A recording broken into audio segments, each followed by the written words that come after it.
And following what happened from the beginning of this week, it was also very calm until liquidity came in on Thursday, where the market traded on a bullish note. The liquidity that came in was about 144.75 billion. This week in the primary week, it was also a very active one, as we had two auctions. We had one NCB primary auction as well as an OMO auction, being the first OMO auction conducted by the CBN since 2nd of July, so subscription was very healthy. And in line with the Monetary Authority, with their policy views keep rates low, there was a decline on all tenors offered at the OMO auction to 4.92% from 4.95% for the shorter tenor bill, to 7.74% from 7.79% for the medium tenor bill, and to 8.94% from 8.99% for the longer tenor bill. While at the PMA, stop rate for the 91-day bill was maintained at 1.2%, but declined on the 182-day and 364-day bills to 1.3890% from 1.50% and to 3.199% from 3.4%.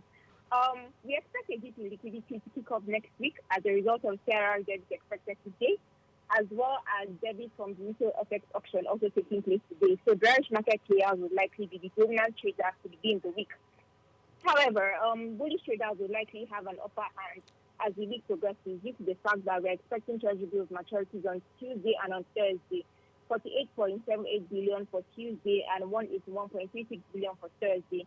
So there will be availability of liquidity once again for investors to shore up their positions with major interest on the newly issued OMO deals.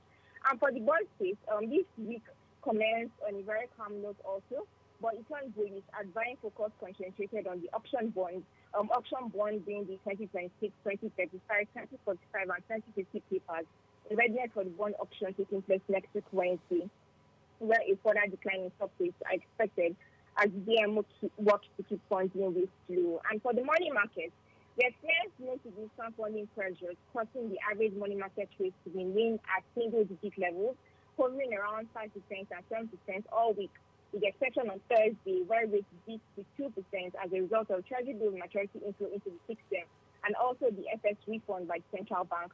But apart from these two major market actions, calmness was the order of the day for the money market.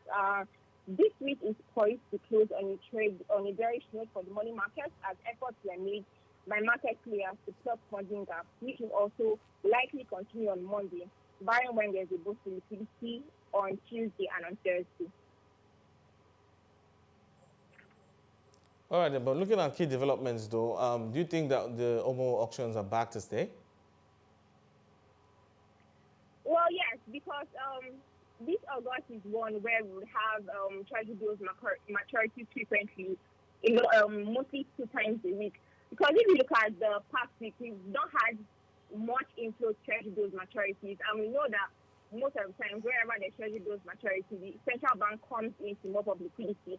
So yes, going forward, we expect there to be more frequent OMO auction as the weeks go by. All right, there's quite a lot to look out for in the market. Thank you so much for your time. I've been speaking to Ifeoma Onyejekwe. She's a fixed income trader at UBA.